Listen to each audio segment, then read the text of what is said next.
Déception mokili nazana nuna se ya émotion monoko nangezana nukilo molimo ekolisanga masanjoli nakokaka kofanda kimia te soki batsangi kombo na Yesu motema epelinga moto posana fukama na sanjola Yesu Yesu Yesu Yesu moninga malamu moninga motema nanga moninga mabanzo nanga Yesu moninga malamu moninga motema nanga yo moninga malamu Yahweh Oloki motema nanga Yahweh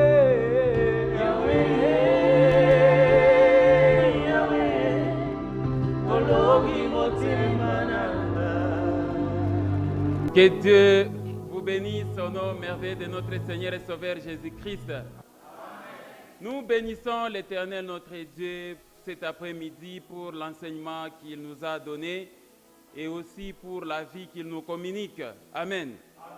Alors, la semaine passée, nous avons vu un enseignement qui avait pour thème les 5 dons du ministère dans l'Église.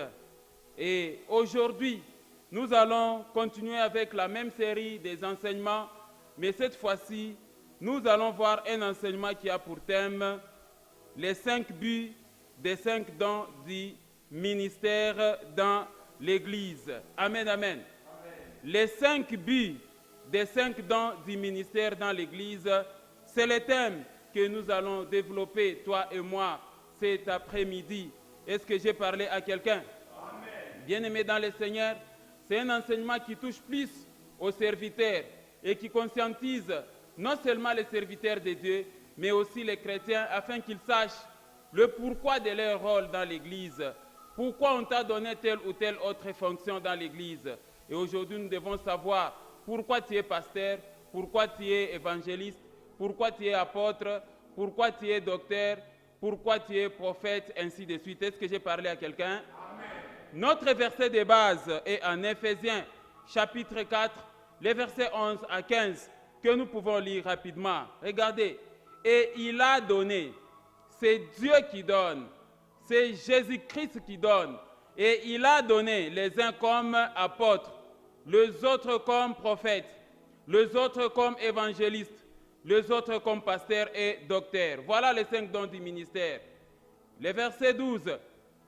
Pour le perfectionnement des saints en vue de l'œuvre du ministère et de l'édification du corps du Christ, jusqu'à ce que nous soyons tous parvenus à l'unité de la foi et de la connaissance du Fils de Dieu, à l'état d'homme fait et à la mesure de la stature parfaite de Christ. Verset 14. Afin que nous ne soyons plus des enfants flottants et emportés à tout vent de doctrine par la tromperie des hommes, par les ruses et dans les moyens de séduction Verset 15. Mais que professant la vérité dans la charité, nous croissions à tous égards en celui qui est le chef Christ. Amen, amen. Voilà les versets qui donnent la base même de cet enseignement, qui donnent même les explications en termes des 5 dons du ministère disponibles dans l'Église et les buts, les raisons pour lesquelles Dieu lui-même ou Christ lui-même a établi des apôtres, des prophètes, ainsi de suite dans l'Église. C'est Christ qui a donné. Alors, ce qui fait que ça ne doit pas être comme un titre honorifique. Un apôtre, un prophète, un pasteur, un docteur, un évangéliste ne doit pas s'enorgueillir dans cette position-là. Pourquoi? Parce que c'est Dieu lui-même qui a déversé ça dans son Église. Il dit, et il a donné. Est-ce que j'ai parlé à quelqu'un? Alors, c'est pour un but, et les buts sont donnés dans ces versets que nous venons de lire, et c'est ce qui constitue même les points centraux de cet enseignement. J'aimerais que l'apôtre, le prophète, l'évangéliste, les docteurs, les pasteurs sachent qui ils sont, quels sont les rôles dans l'Église. Est-ce que j'ai parlé à quelqu'un? Notre enseignement aura 3 parties. Quelles sont les 3 parties essentielles dans cet enseignement? Premièrement, nous allons commencer par voir un bref rappel sur les dons et les ministères que j'ai enseigné la semaine passée. Dans la deuxième partie de l'enseignement, nous allons voir un bref rappel sur les 5 dons du ministère dans l'Église. Et enfin, dans la troisième partie de l'enseignement, nous allons essayer de développer rapidement les 5 buts des 5 dons du ministère dans l'Église. Amen, amen. Voilà au moins pour que vous puissiez comprendre cet enseignement, l'ossature, la charpente même de cet enseignement, afin que vous compreniez, vous serviteurs de Dieu, quels sont vos rôles dans l'Église. Pourquoi Dieu a pris des âmes et les a placées sous votre disposition. C'est pour que vous puissiez faire quoi? Ce n'est pas pour les traquer, ce n'est pas pour qu'ils soient vos esclaves, mais c'est pour un but bien précis. Est-ce que j'ai parlé à quelqu'un? Et vous, chrétiens qui fréquentez les églises, vous devez aussi comprendre pourquoi vous allez à l'église. Sinon, nous allons remplir des églises avec beaucoup de problèmes. Aujourd'hui, les églises ont beaucoup de problèmes parce que les chrétiens amènent leurs problèmes à l'église. Les serviteurs amènent aussi leurs problèmes dans l'église. Au lieu de laisser Christ vous conduire, maintenant ce sont des sentiments, c'est des fois de lâcheté et conséquence, il y a du désordre dans le fonctionnement de l'église. Et cet enseignement va vous aider. Est-ce que j'ai parlé à quelqu'un? Commençons avec notre première partie de cet enseignement. Bref rappel sur le don et les ministères. Amen, amen. Souvenez-vous, la semaine passée, j'ai essayé d'expliquer pour que vous puissiez comprendre ce qu'est les dons, ce qu'est les ministères. Dieu a déversé des dons dans l'Église et il continue à les faire parce que la Bible dit que toute grâce excellente et tout don parfait descendent du Père céleste, descendent d'en haut chez les Pères, le Dieu Tout-Puissant, chez lequel il n'y a ni changement, ni ombre de variation. Dieu a toujours déversé des grâces excellentes et des dons parfaits dans l'Église à ses enfants pour le perfectionnement des saints, pour l'édification de l'Église.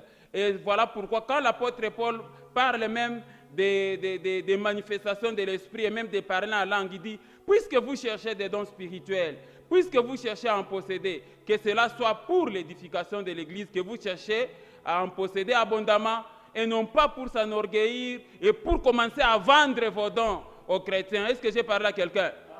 Il y a maintenant des ventes de prophéties, des ventes de messages, ventes, je ne sais pas moi de quoi que ce soit. Les dons que Dieu a mis à ta disposition. La Bible dit que vous avez reçu gratuitement, donc donnez aussi comment? Gratuitement. Est-ce que j'ai parlé à quelqu'un? Alors voilà les brefs rappels de ce qu'on entend par les dons. Qu'est-ce qu'on entend par les dons? Commençons d'abord avec la première définition des dons. J'avais dit la fois passée que le mot don vient du grec charisma qui signifie une faveur que reçoit quelqu'un sans aucun mérite de sa part, sans aucun effort de sa part. Don, ça veut dire une action de donner sans contrepartie de manière désintéressée et intemporelle. Don, ça signifie une action d'abandonner gratuitement à quelqu'un la propriété ou la jouissance de quelque chose. Don, ça signifie ce qu'on abandonne à quelqu'un sans rien recevoir de lui en retour. Amen, amen. Voilà la signification des dons. Et les grands donateurs, c'est le Dieu Tout-Puissant. C'est Dieu qui déverse des dons. Est-ce que j'ai parlé à quelqu'un? Est-ce que Dieu est débitaire de quelqu'un ici sur la terre? Non. Dieu dit que de qui suis-je débitaire pour que j'aie moi à lui donner en retour? Dieu il nous en donne seulement par sa grâce, par sa miséricorde. Et quand Dieu te fait un don, à toi aussi de prendre ton don et de le mettre à la disposition de qui? Des autres. À la disposition de l'avancement de l'œuvre du Seigneur. Est-ce que j'ai parlé à quelqu'un? Il n'y a pas de raison qu'il y ait des combats dans l'église parce que tel a un don que toi tu n'as pas. Est-ce que j'ai parlé à quelqu'un? Chacun a un don particulier. Vous pouvez avoir les mêmes dons, mais les touches peuvent être différentes. Est-ce que j'ai parlé à quelqu'un? Regardez seulement les joueurs sur terrain. Tous sont des joueurs, tous sont des dribbles, mais chacun a ses jambes. Quelqu'un comprend ça? Chacun a toujours sa manière particulière de jouer ou encore de shotter, ainsi de suite. C'est la même chose aussi avec les dons que Dieu donne à l'église. Vous pouvez avoir les mêmes dons, mais dans la façon de l'exercer, tout ce que Dieu vous demande, c'est de l'exercer correctement. Est-ce que j'ai parlé à quelqu'un? Il n'y a pas de raison qu'il y ait des combats. Vous commencez à vous combattre des divisions dans l'église parce que tu as un don que l'autre n'a pas. Il arrive des fois, les serviteurs à la tête de l'église constatent qu'un ancien fait beaucoup de miracles par rapport à lui. Finalement, c'est le combat. Ou encore, il y a tel qui prophétise plus que lui, c'est le combat. Chacun a un don d'une manière particulière. Est-ce que j'ai parlé à quelqu'un? Il n'y a pas de raison de se donner des coups dans l'église et de se séparer. Lisons 1 Corinthiens chapitre 7, verset 7. Vous allez comprendre ce que l'apôtre Paul dit. Regardez. Je voudrais que tous les hommes fissent comme moi, mais chacun tient de Dieu un don qui est comment? Particulier. L'un d'une manière et l'autre d'une autre. Est-ce que quelqu'un a lu le passage? En matière de dons, c'est Dieu lui-même qui voit les besoins et c'est Dieu qui juge que non, en tout cas toi le pasteur, si je t'ai déversé tel don, tu ne sauras pas. Voilà pourquoi je donne à ton collaborateur. Quelqu'un comprend ça?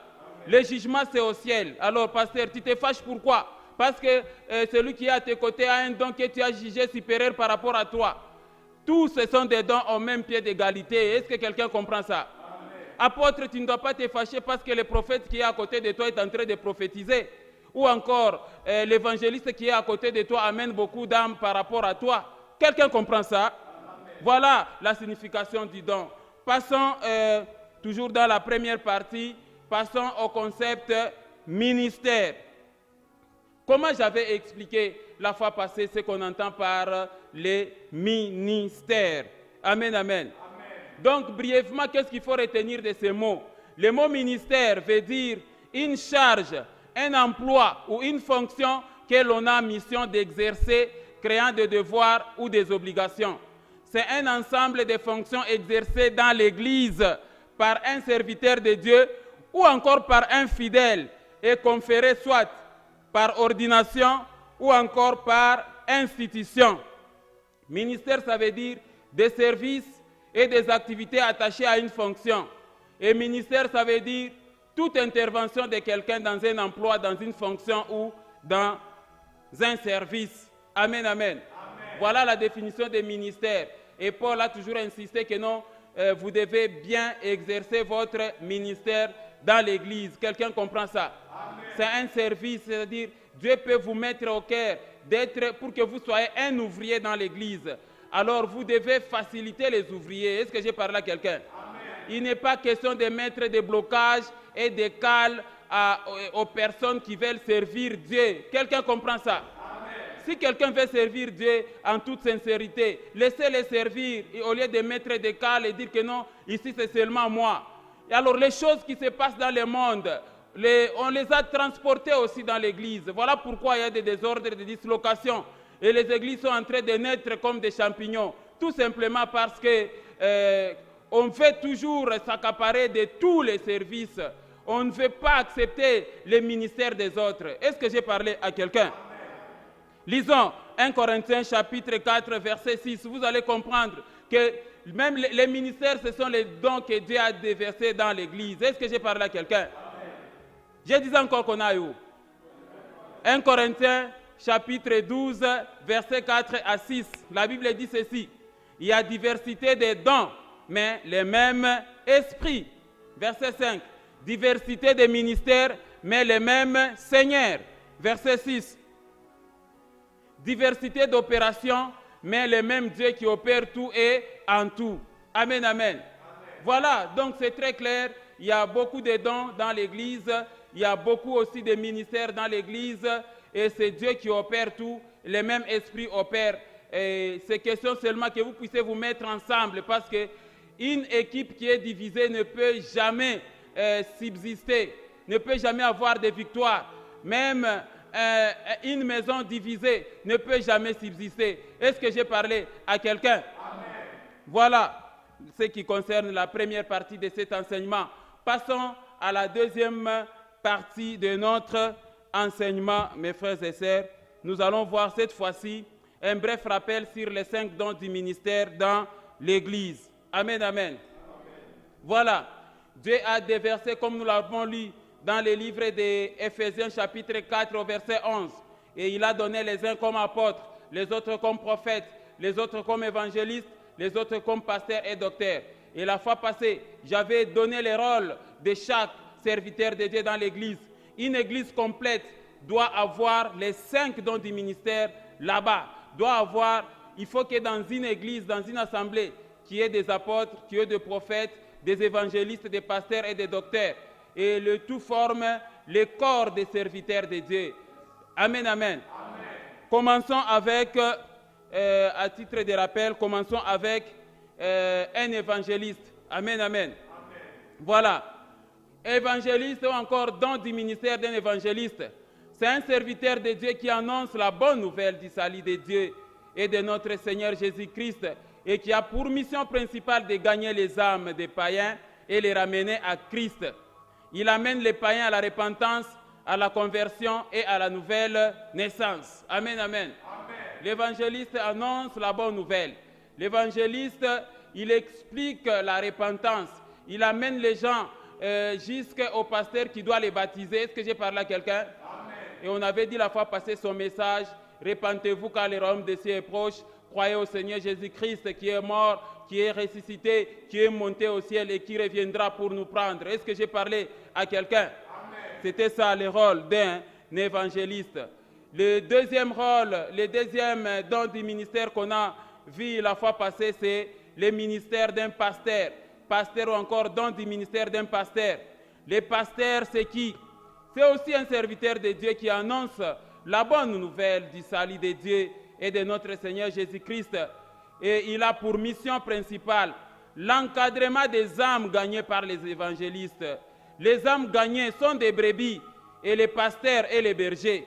Les pasteurs fait paître le troupeau et en prend soin. Amen, amen. C'était là le rôle du pasteur, c'est un berger. Et le berger prend soin de ses brebis. Toutes les brebis n'ont pas le même comportement. Les bergers doivent avoir la tendresse. Les bergers ne peuvent jamais accepter qu'une brebis se perde. Les bergers doivent prendre soin de la bergerie, doivent prendre soin des brebis. Et les brebis, ce sont les âmes que l'évangéliste a gagnées et a amenées à l'église. Et ce sont les évangélistes qui sentent vraiment le douleur de l'enfantement. Et donc le pasteur doit les encadrer jusqu'à les amener à la maturité. Est-ce que j'ai parlé à quelqu'un? Et il ne doit pas chasser les gens n'importe comment parce que ce n'est pas facile de gagner l'âme d'un païen et l'amener à Christ. Et faire asseoir des fidèles dans une église, ce n'est pas facile. Est-ce que j'ai parlé à quelqu'un? Voilà le rôle d'un pasteur dans l'église. On avait vu tout ça en détail la fois passée. Troisième don du ministère, et on avait parlé de l'apôtre ou encore don du ministère d'un apôtre. Ce qui est un apôtre, c'est un serviteur de Dieu qui annonce la bonne nouvelle du salut de Dieu et de notre Seigneur Jésus-Christ et a pour mission principale d'apporter une nouvelle lumière à la parole, d'apporter un éclaircissement nouveau à la parole de Dieu. Il éclaircit la doctrine du Christ là où elle est mal comprise. il fait asseoir la doctrine du Christ dans l'Église. C'est un ophtalmologue spirituel. Et d'ailleurs, le mot apôtre vient du mot grec apostolos qui signifie envoyé ou encore un messager ou encore un ambassadeur. Et la fois passée, nous sommes entrés en détail à ce sujet pour expliquer qui est un apôtre. Un apôtre est comme une sentinelle. Un apôtre dans l'Église, il ne permet pas aux pasteurs, aux évangélistes de faire n'importe quoi. C'est un avertisseur et il doit avertir avec beaucoup de rigueur. Est-ce que j'ai parlé à quelqu'un? C'est ça le rôle d'un apôtre dans l'Église. Il ne doit pas accepter les dérapages de la doctrine. Il veille à ce que la doctrine soit conservée. Si les pasteurs, les évangélistes, les prophètes et les docteurs commencent à déraper ou encore commencent à aller en dehors de la doctrine, c'est à lui, c'est l'apôtre qui vient pour les redresser. Est-ce que j'ai parlé à quelqu'un? S'il y a des écritures que les autres ne comprennent pas, l'apôtre vient donner ça. L'apôtre peut même donner les choses cachées, comme Paul est apôtre parce qu'il dit « Dieu m'a envoyé pour mettre en lumière les mystères cachés de tout temps, mais révélés aux saints. » Est-ce que quelqu'un comprend ça? Amen. Alors, autre ministère, c'est le prophète. Le prophète, c'était le quatrième don du ministère. Qui est un prophète? Ou encore le don du ministère d'un prophète? C'est un serviteur de Dieu qui annonce la bonne nouvelle du salut de Dieu et de notre Seigneur et Sauveur Jésus-Christ et a pour mission principale la prédiction des événements, la prédiction de l'avenir et la révélation des vérités cachées. La prédication aussi, c'est-à-dire, il peut faire aussi de simples déclarations de la parole de Dieu. Ce sont les prophéties des Écritures. La Bible dit même que, sachant tout d'abord qu'aucune prophétie de l'Écriture ne peut être l'objet d'interprétation particulière. Et le mot prophète vient du latin propheta et du grec prophétesse, qui veut dire tout simplement prédire. Et en hébreu, ça veut dire nabi, qui signifie celui qui parle ou qui annonce, ou celui qui a reçu une inspiration divine. Un prophète est celui qui parle au nom de Dieu. Au sens littéral, il est le porte-parole de Dieu, la bouche autorisée de Dieu, l'œil et l'oreille de l'Église. C'est ça, un prophète. Est-ce que j'ai parlé à quelqu'un? Un prophète parle des choses. Et aujourd'hui, les ministères des prophètes créent beaucoup de problèmes dans l'Église parce qu'on considère la prophétie aujourd'hui comme une marchandise. Il faut sceller la prophétie. Il faut payer la fiche de consultation prophétique. Il faut faire ceci, tout ça. Quand vous avez révélé les secrets ou bien vous avez prophétisé quelqu'un, il faut qu'il vous donne l'argent pour que ça s'accomplisse. Aujourd'hui, il y a beaucoup de prophètes en bilan parce qu'ils ont constaté que la prophétie, c'est ça qui procure l'argent. Est-ce que j'ai parlé à quelqu'un? Et ça fait partie même des signes des derniers jours. Parce que quand on pose la question à Jésus, quelle sera la fin? À quoi on va reconnaître la fin du monde? Alors il dira, plusieurs prophètes viendront dans le monde, gardez-vous des faux prophètes. Est-ce que j'ai parlé à quelqu'un? Je reviendrai en détail à ce sujet, mais passons aux dernières dons du ministère tel que prévu en Éphésiens 5:11. C'est le ministère d'un docteur, ou encore don du ministère d'un docteur. C'est un serviteur de Dieu qui annonce la bonne nouvelle du salut de Dieu et de notre Seigneur Jésus-Christ et a pour mission principale dans l'Église d'enseigner avec détail et précision la parole de Dieu. Il fait des recherches dans la parole de Dieu afin d'enseigner avec profondeur, avec détail minutieux, le point de la doctrine. C'est un spécialiste dans l'enseignement de la loi et des Écritures. Et le mot docteur vient du latin docere, qui signifie enseigner, et de hébreu didaskalos, qui signifie enseignant. Amen, amen. Un docteur, c'est un enseignant de la parole de Dieu. Lui peut faire même des recherches empiriques. Il peut aller même au-delà de ce qui est écrit. Il peut même se poser la question, mais par exemple, Jean-Baptiste, il se nourrissait des sauterelles et des miels sauvages. Il peut se poser la question, est-ce que Jean-Baptiste, il allait lui-même attraper les sauterelles ou encore il achetait? Quelqu'un comprend ça? Quand on parle par exemple des mages, le docteur peut même arriver à connaître les noms des mages. Quand on parle par exemple de la crèche là où Jésus-Christ est né, le docteur peut aller en profondeur jusqu'à connaître cette crèche là appartenait à quelle famille. Ce n'est pas écrit dans la parole, mais le docteur peut en déterminer. Est-ce que j'ai parlé à quelqu'un?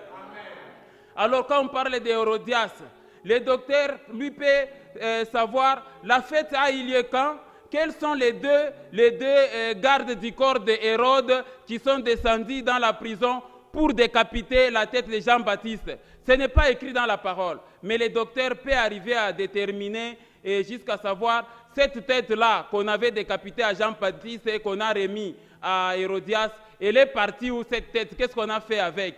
Amen, amen. Ça, ce n'est pas l'affaire d'un évangéliste. Est-ce que j'ai parlé à quelqu'un?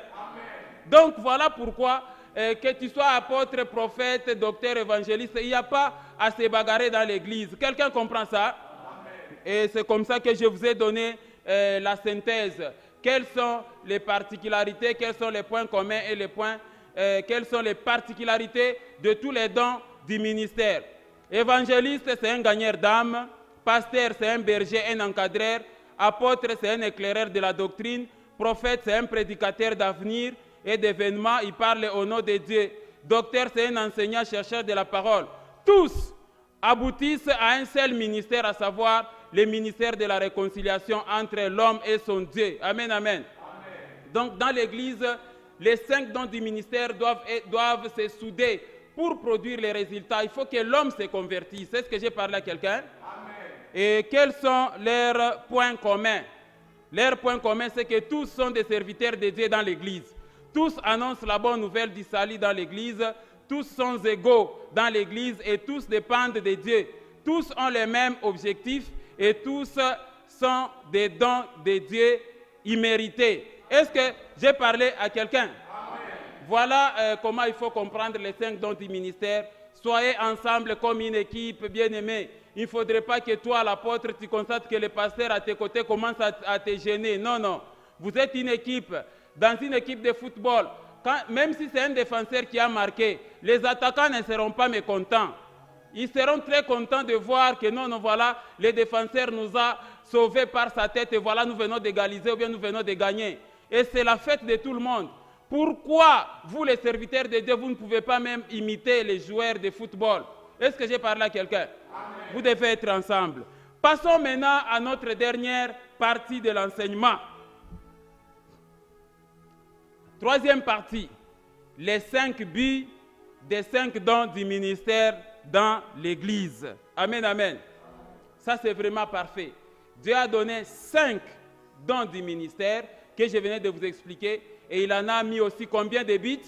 5 buts pour lesquels il a fait de vous des apôtres, il a fait de vous des prophètes. Est-ce que j'ai parlé à quelqu'un? Dieu a déversé 5 dons du ministère dans l'Église, à savoir apôtres, prophètes, évangélistes, pasteurs et docteurs. Nous voulons maintenant à présent comprendre pourquoi tu es apôtre, pourquoi tu es pasteur dans l'Église, pourquoi tu es évangéliste, pourquoi tu es docteur, pourquoi tu es prophète. Amen, amen. Donc, tout ça, ce ne sont pas des titres honorifiques. Quelqu'un comprend ça? Mais c'est plutôt des responsabilités de service dans l'Église. Est-ce que j'ai parlé à quelqu'un? Le ministère, ça veut dire service. Si on t'appelle pasteur, on t'appelle apôtre, c'est que tu es un serviteur. Est-ce que j'ai parlé à quelqu'un? C'est une responsabilité de service que Dieu vous a donnée. Amen, amen. Et Dieu seul vous récompensera en rapport avec tout ce que vous lui rendez comme service. La Bible dit que Dieu n'est pas injuste pour oublier votre travail et l'amour que vous montrez pour son nom, ayant rendu et rendant encore des services aux saints. Est-ce que j'ai parlé à quelqu'un? Et le Seigneur Jésus-Christ nous a instruit, que tu sois apôtre, que tu sois prophète, que tu sois évangéliste, que tu sois docteur ou je ne sais pas moi, que tu sois prophète, vous êtes tous des serviteurs inutiles, ainsi dit la parole. Quelqu'un comprend ça? C'est Dieu qui nous récompensera. Lisons un peu notre verset de base qui donne encore les buts pour lesquels vous avez été établis comme apôtre, comme prophète. Éphésiens chapitre 4. Éphésiens chapitre 4, nous lisons. Éphésiens chapitre 4, nous lisons les versets 11 jusqu'au verset 15. Et il a donné les uns comme apôtres, les autres comme prophètes, les autres comme évangélistes, les autres comme pasteurs et docteurs pour le perfectionnement des saints en vue de l'œuvre du ministère et de l'édification du corps du Christ, jusqu'à ce que nous soyons tous parvenus à l'unité de la foi et de la connaissance du Fils de Dieu, à l'état d'homme fait et à la mesure de la stature parfaite de Christ, afin que nous soyons plus des enfants flottants et emportés à tout vent des doctrines par la tromperie des hommes, par leur ruse et dans les moyens de séduction, mais que professant la vérité dans la charité, nous croissions à tous égards en celui qui est le chef, Christ. Amen, amen. Voilà les buts pour lesquels vous avez été établis apôtres, prophètes, ainsi de suite. Est-ce que j'ai parlé à quelqu'un? Commençons avec les premières buts. Les premières buts pour lesquelles vous avez été établis, je ne sais pas moi, apôtres, prophètes, tout ça, c'est le perfectionnement de qui? Des saints. Amen, amen. Le perfectionnement des saints, c'est ça les premières buts pour lesquelles Dieu a déversé les 5 dons du ministère dans l'Église. Est-ce que j'ai parlé à quelqu'un? Donc, en première position, Dieu veut voir les serviteurs de Dieu amener les chrétiens à la perfection. C'est ça le premier objectif. C'est-à-dire, c'est ça même les premiers buts. Vous, les serviteurs de Dieu, par les enseignements, par l'encadrement des troupeaux, vous devez amener les fidèles chrétiens à la perfection et à la maturité spirituelle. Quelqu'un comprend ça? Amen. Et donc, les serviteurs de Dieu doivent rendre meilleurs les chrétiens et doivent épanouir les chrétiens à la lumière de la parole de Dieu. Il faut nourrir les chrétiens de la nourriture spirituelle qui est la parole de Dieu. Plus vous nourrissez les fidèles en Christ de la parole, plus ils grandissent jusqu'à atteindre la perfection. Donc le perfectionnement des saints, c'est ça même l'objectif.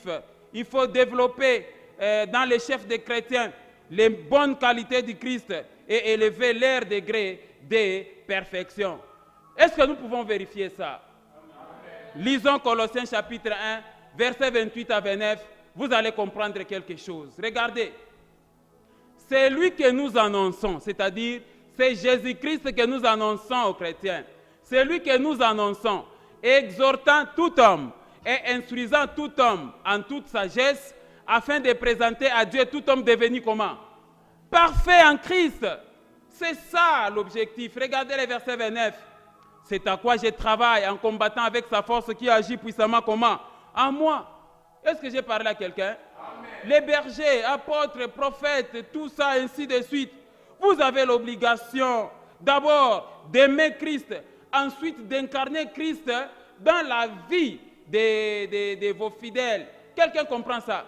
Il faudrait que quand on voit un chrétien de votre église, qu'on dise que ce n'est plus lui qui vit, mais c'est Christ qui vit en lui.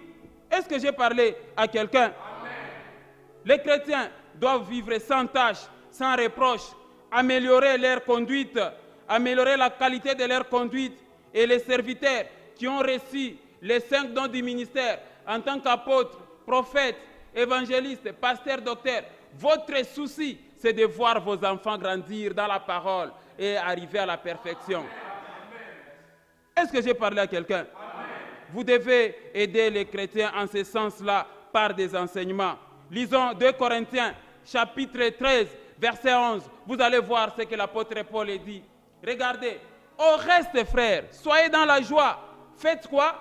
Perfectionnez-vous, consolez-vous, ayez un même sentiment, vivez en paix, et le Dieu d'amour et de paix sera avec vous. Est-ce que j'ai parlé à quelqu'un? Donc, serviteurs, amenez les chrétiens sur le chemin de la perfection.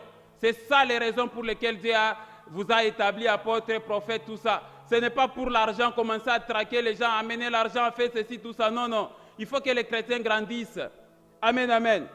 Donc, perfectionner, ça veut dire tout simplement redresser, compléter, réparer, ajuster, équiper et cultiver ce qui manque à la foi. Et l'apôtre Paul disait que je viens vous visiter pour compléter ce qui manque à votre foi. En bref, quand on parle de perfectionnement des saints, c'est-à-dire c'est réparer les dégâts causés par les péchés dans l'âme des chrétiens. C'est ça, amener les gens à la perfection. La perfection, c'est la nature même de Dieu. Est-ce que j'ai parlé à quelqu'un? Amen. Dieu invite tous les chrétiens à être parfaits. Et vous, serviteurs de Dieu, vous devez aider les chrétiens à être parfaits. Lisons Matthieu chapitre 5, verset 48. Vous allez comprendre quelque chose. Quelqu'un lit avec moi le passage? Matthieu 5, 48 dit, soyez donc comment? Parfaits, comme votre Père Céleste est comment? Parfait. Amen, amen. La perfection, c'est la nature même de Dieu. La perfection, c'est ça même l'étape de la maturité. Amener les chrétiens à la maturité. C'est ça l'objectif pour lequel, le premier objectif pour lequel Dieu a placé des apôtres, des prophètes, des pasteurs. Vous êtes à la tête de l'Église pour ça. Donc quand un païen se convertit, c'est Dieu qui commence l'œuvre dans les cœurs de ces chrétiens-là. Philippiens 1,6 dit que celui qui a commencé en vous cette bonne œuvre la rendra parfaite pour le jour de Jésus-Christ. Paul dit en Philippiens 3,12 que ce n'est pas que j'ai déjà remporté les prix, que j'ai déjà atteint la perfection, mais je cours pour tâcher de les saisir. Est-ce que j'ai parlé à quelqu'un? Alors lisons Philippiens chapitre 3, verset 15. Vous allez comprendre quelque chose avant de terminer cette première bite. Regardez, nous tous donc qui sommes comment? Parfaits, ayons cette même pensée. Et si vous êtes en quelque point de notre avis, Dieu vous éclairera aussi là-dessus. Est-ce que quelqu'un a compris les premiers objectifs? Passons rapidement, mes bien-aimés dans le Seigneur, au deuxième but. Le deuxième but pour lequel Dieu vous a établi apôtres, prophètes, évangélistes, pasteurs et docteurs, c'est l'œuvre du ministère et l'édification du corps du Christ. Amen, amen. Les buts pour lesquels Dieu vous a mis à la tête de l'Église, les buts pour lesquels vous êtes, ces collèges-là qui dirigent l'Église. Le deuxième but, c'est l'œuvre du ministère et l'édification du corps du Christ. C'est le deuxième but pour lequel Dieu a déversé les 5 dons du ministère dans l'Église. Quand nous parlons de l'œuvre du ministère, qu'est-ce que cela veut dire, mon frère, ma sœur? C'est-à-dire, l'œuvre du ministère, c'est l'œuvre de Dieu. Que personne ne vous trompe. Toutes les églises du monde entier appartiennent à Christ. Ça n'appartient pas à un homme. Vous pouvez arriver à dire, on vous pose la question, vous priez où? Oh non, voilà, moi j'ai prié à l'église du pasteur Basile. J'ai prié à l'église du pasteur Magloire. Non, moi j'ai prié à l'église de la prophétesse Rosette, ou de la prophétesse Sarah, ou de la prophétesse Rachel, je ne sais pas moi. Non, moi j'ai fait partie de telle église. Ça, c'est juste dans les langages courants. En réalité, l'église appartient à qui? À Christ. Est-ce que j'ai parlé à quelqu'un?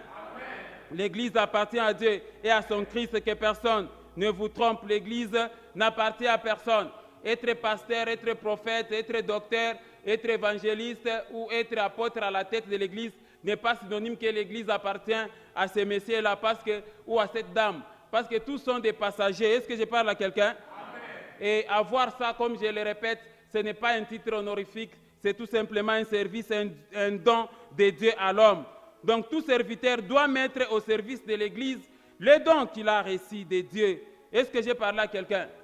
Vous êtes apôtre, vous êtes prophète, tout ça, ce sont les dons que Dieu a placés en vous au bénéfice des chrétiens.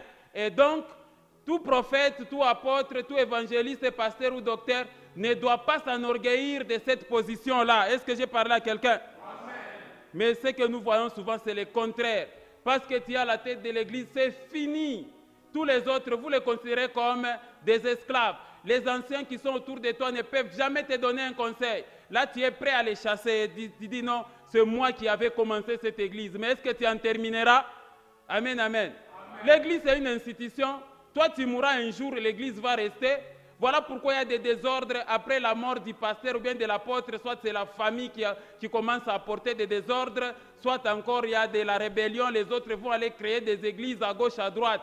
Pourquoi? Parce que du vivant de celui qui était à la tête de l'église, il s'est considéré comme maître, comme propriétaire de la chose. Où ça appartient, c'est devenu un patrimoine familial. Ce n'est pas correct, il y a du désordre. Est-ce que j'ai parlé à quelqu'un? Lisons 1 Pierre chapitre 4, verset 10. Comme de bons dispensataires des diverses grâces de Dieu, que chacun de vous mette au service des autres les dons qu'il a fait quoi? Qu'il a reçus. C'est-à-dire, être apôtre, être prophète, être docteur, être évangéliste, être docteur, être pasteur, c'est un don que tu as reçu de qui? De l'Éternel. Amen. Alors, il faut œuvrer dans votre ministère. On doit sentir votre identité en tant que pasteur, en tant qu'apôtre, en tant qu'évangéliste, en tant que pasteur. On doit sentir votre identité dans l'église, dans votre foyer, ainsi que dans la communauté et ailleurs. Est-ce que j'ai parlé à quelqu'un? La Bible même dit que même pour être à ce niveau-là, tu dois avoir un bon témoignage de ceux du dehors. Et la Bible dit que non, il faut que tu saches bien conduire votre propre maison. Parce que la Bible dit que si quelqu'un ne sait pas diriger sa propre maison, comment prendra-t-il soin de l'église de Dieu? Est-ce que j'ai parlé à quelqu'un? On ne doit même pas apprendre que non, un pasteur, un apôtre, un prophète, un évangéliste ou un docteur à la tête de l'église, il occasionne officiellement un divorce. Tu te remaries, je ne sais pas moi, si c'est 3 fois, 4 fois, 5 fois. Est-ce que c'est normal ça? Est-ce que tu auras des conseils à donner pour que le mariage soit solide par rapport aux fidèles de tes chrétiens? Quand tes fidèles regardent comment tu as divorcé, tu as pris la 2e femme, tu as pris la 3e femme. Est-ce que j'ai parlé à quelqu'un? Ça, c'est un enseignement des serviteurs de Dieu. Amen. Est-ce que j'ai parlé à quelqu'un?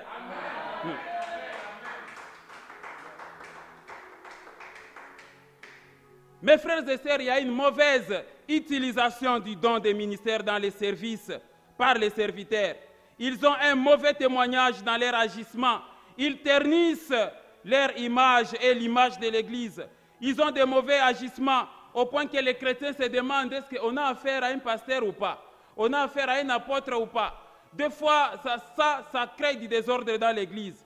Il y a même des mises en doute, des remises en question sur la vocation même du serviteur. Quand on regarde sa conduite, sa façon de se comporter, il y a une compatibilité. Est-ce que j'ai parlé à quelqu'un? Il y a une compatibilité entre pasteur, apôtre, tout ça, les titres que vous avez là, que vous considérez comme titres, et votre conduite dans l'Église. Est-ce que j'ai parlé à quelqu'un? Lisons Romains chapitre 12, versets 6 à 8. Regardez, puisque nous avons des dons différents selon la grâce qui nous a été accordée, que celui qui a les dons de prophétie l'exerce selon l'analogie de la foi. C'est-à-dire, il doit tenir compte de la foi. Que celui qui est appelé au ministère s'attache à son ministère. Que celui qui enseigne s'attache à son enseignement. Et celui qui exhorte à l'exhortation. Que celui qui donne les faces avec libéralité. Que celui qui préside les faces avec zèle. Que celui qui pratique la miséricorde les fasse avec joie. Amen, amen. C'est ça. Redressez-vous, serviteurs de Dieu, parce que Dieu vous a donné la responsabilité des églises. Alors, vous devez avoir une bonne conduite, une bonne réputation. Paul disait, ce que vous avez vu en moi et ce que vous avez constaté en moi, pratiquez-les et le Dieu de paix sera avec vous. Amen. L'apôtre Paul, quand il arrivait à l'église, il disait, soyez mes imitateurs, parce que moi-même, je le suis de qui? De Christ. Alors, si tu es apôtre dans une église, tu es pasteur, tu es évangéliste, tu es docteur, quelle est la réputation que tu as? Qu'est-ce que les chrétiens peuvent tirer de toi comme exemple dans la conduite? Est-ce que tu es la référence pour les chrétiens qui sont là? Ou bien tu es toujours arrogant là quand tu entres dans l'église, tu te fâches, tu chasses tout le monde, tu n'es pas réconciliateur, tu es prêt à chasser les gens. Quand on t'appelle pour mettre les gens ensemble, toi tu es là, tu les divises. Ce n'est pas correct. Est-ce que j'ai parlé à quelqu'un? Alors, dans l'aspect édification du corps de Christ, comme je vous ai dit ici, édification du corps du Christ qui est l'Église, parce qu'ici c'est l'œuvre du ministère et de l'édification du corps du Christ. Dieu a déversé les 5 dons du ministère pour la construction de son Église, pour bâtir son Église et non pas pour la détruire. Est-ce que j'ai parlé à quelqu'un? Donc les serviteurs de Dieu sont dans l'Église pour bâtir l'Église, pas pour la détruire, pas pour la diviser. Quelqu'un comprend ça? Amen. Regardez ce que Paul dit en 2 Corinthiens, chapitre 13, verset 10.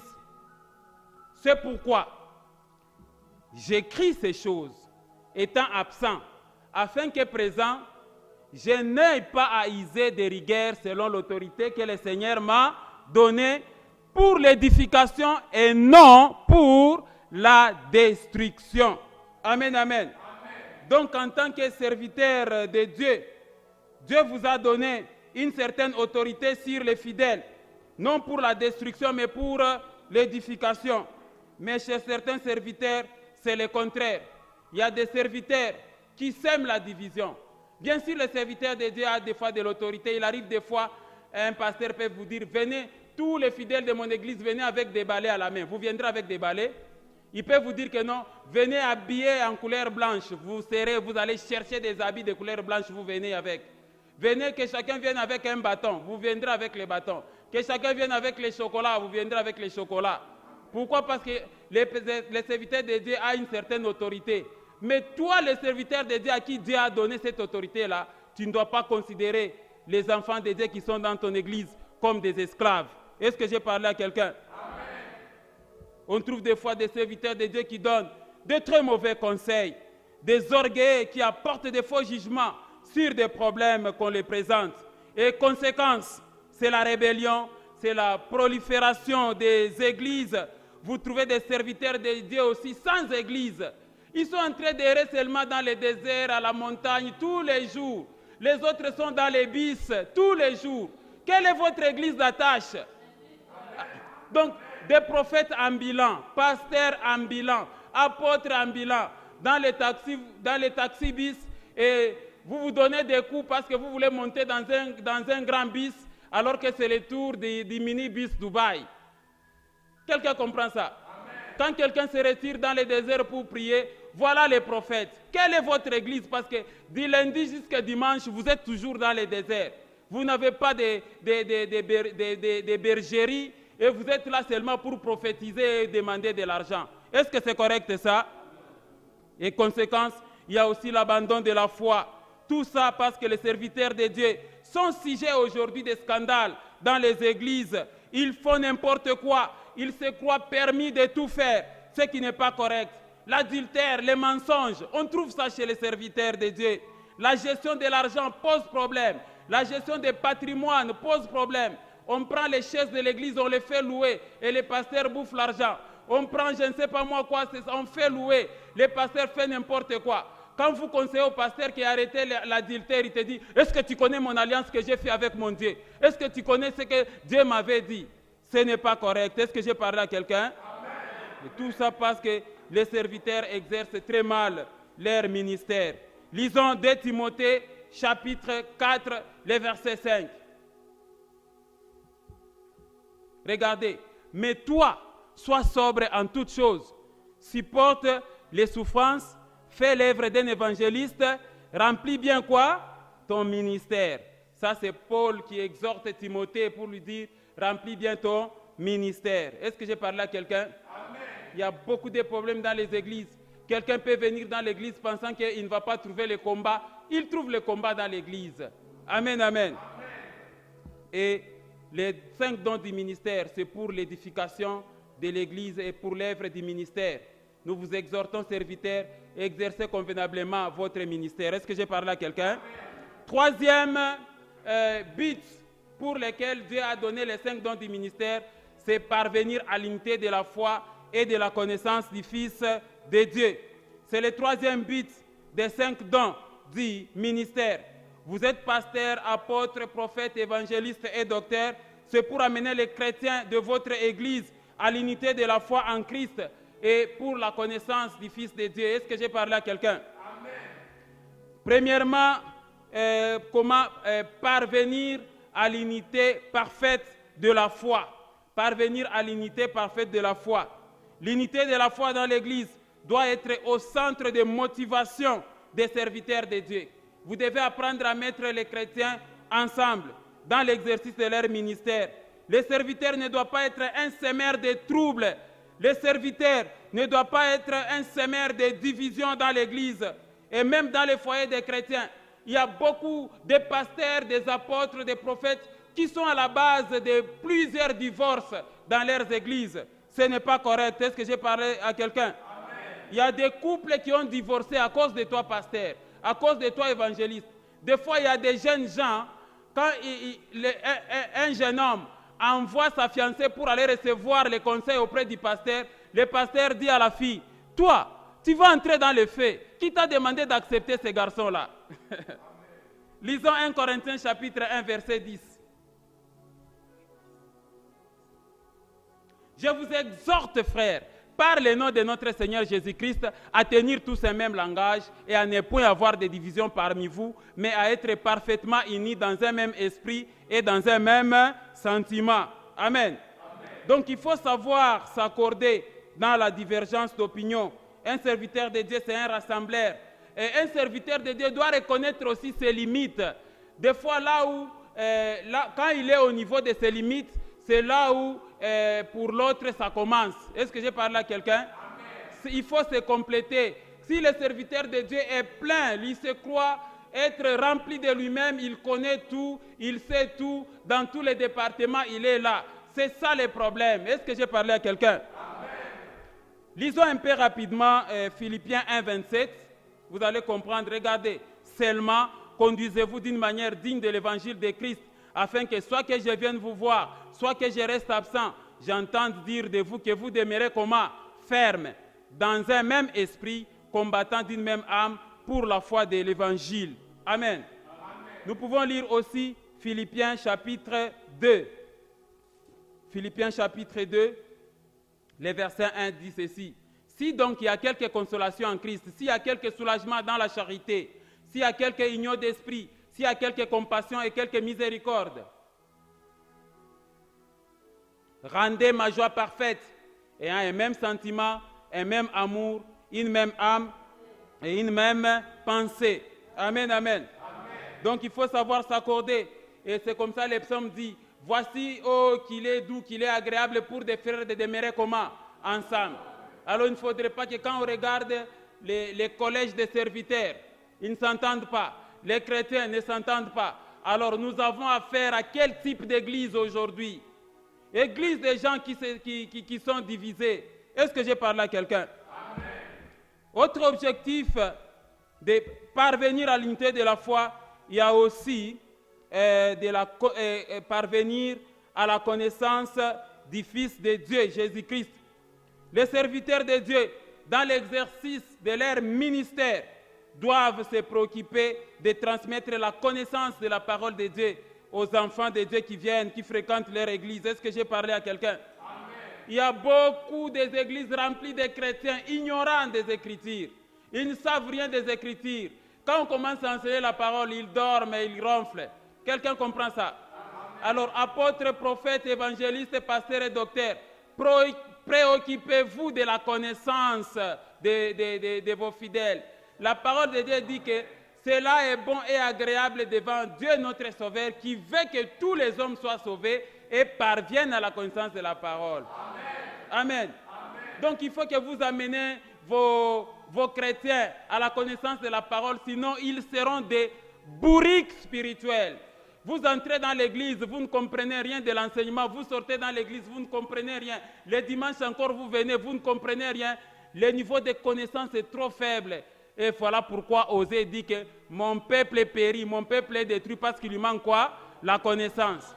Alors, apôtres, prophètes, évangélistes, au lieu de mettre trop d'accent sur l'argent, les contributions, les dîmes et l'offrande, mettez l'accent sur la connaissance de la vérité à vos enfants qui sont dans l'église. Est-ce que j'ai parlé à quelqu'un? Amen.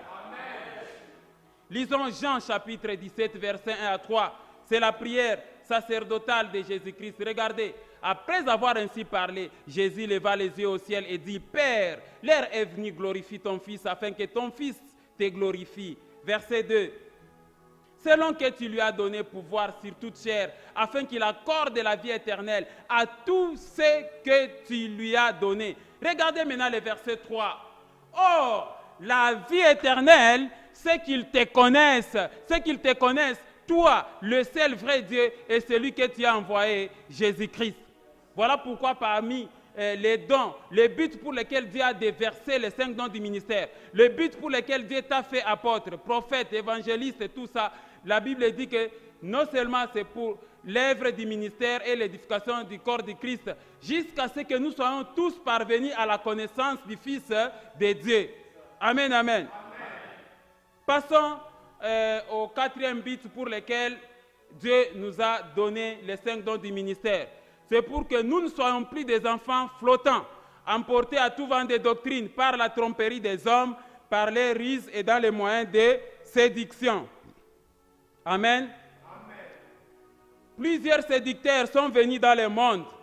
Il y a des faux prophètes, il y a des faux apôtres, des faux docteurs, des faux pasteurs, des faux évangélistes, ainsi de suite.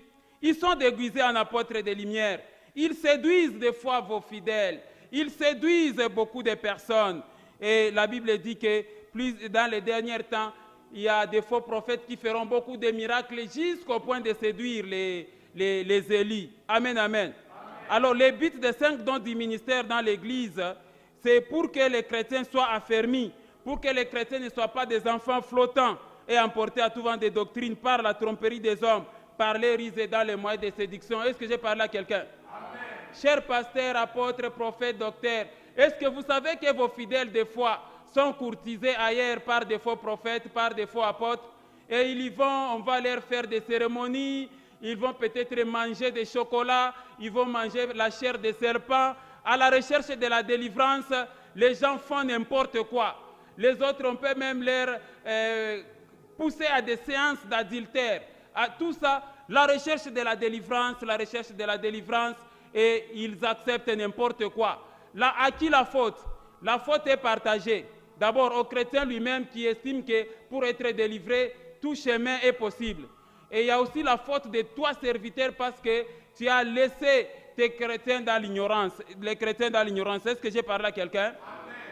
Lisons Colossiens chapitre 2, verset 8. Vous allez comprendre quelque chose. Regardez. Prenez garde. Est-ce que je parle à quelqu'un?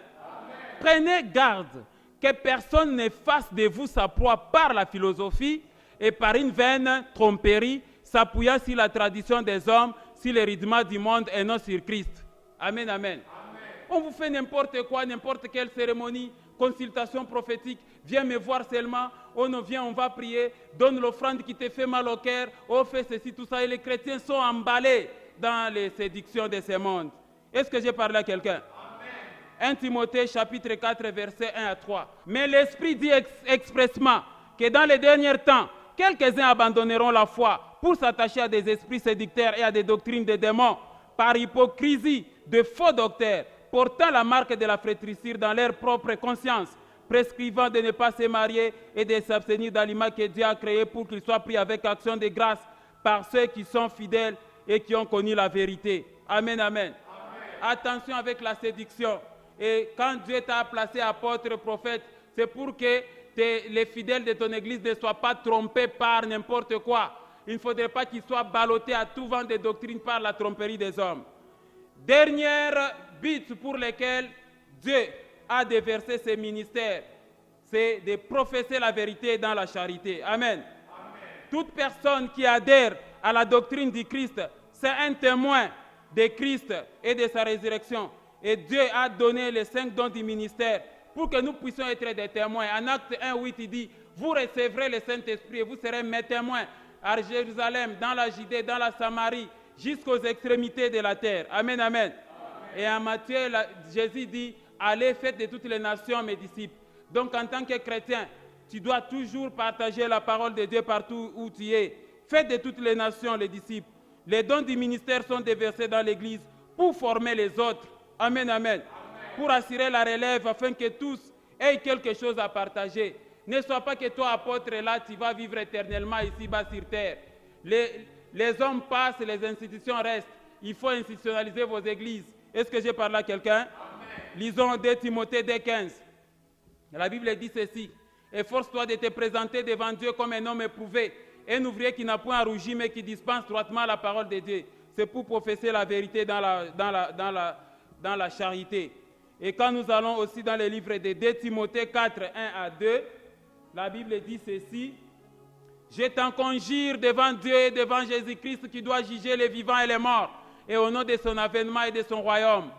Prêche la parole, insiste en toute occasion favorable ou non, reprend, censure, exhorte avec toute douceur et en instruisant. Amen. Quelles sont les recommandations du Seigneur? Mon frère, tout ce qu'il y a comme recommandation, c'est en 1 Corinthiens 12, 27 à 31. Voilà ce qui est écrit. Vous êtes le corps de Christ et vous êtes ses membres, chacun pour sa part. Verset 28. Et Dieu a établi dans l'Église premièrement des apôtres, secondement des prophètes, troisièmement des docteurs, ensuite ceux qui ont les dons des miracles, puis ceux qui ont les dons de guérir, de secourir, de gouverner, de parler diverses langues. 29. Tous sont-ils apôtres, tous sont-ils prophètes, tous sont-ils docteurs, tous sont-ils les dons des miracles? Verset 30. Tous sont-ils les dons de guérison, tous parlent-ils en langue, tous interprètent-ils? 31. Aspirez aux dons les meilleurs et je vais encore vous montrer une voie par excellence. Et en résumé, voilà ce qu'il faut retenir des 5 buts. Quels sont les 5 buts des 5 dons du ministère dans l'Église? Premièrement, le perfectionnement des saints. Deuxièmement, l'édification du corps du Christ qui est l'Église. Troisièmement, parvenir à l'unité de la foi et la connaissance du Fils de Dieu. Quatrièmement, pour que les chrétiens, nous ne soyons plus des enfants flottants et emportés à tout vent de doctrine par la tromperie des hommes, par les rises dans les moyens de séduction. Et enfin, c'est la profession de la vérité dans la charité. Voilà les raisons pour lesquelles tu es apôtre, tu es prophète, tu es évangéliste, tu es pasteur, tu es docteur. Est-ce que j'ai parlé à quelqu'un? Voilà l'enseignement, mon frère, ma sœur. Que Dieu vous bénisse au nom de notre Seigneur et Sauveur Jésus-Christ. Que Dieu vous bénisse. Que Dieu vous bénisse.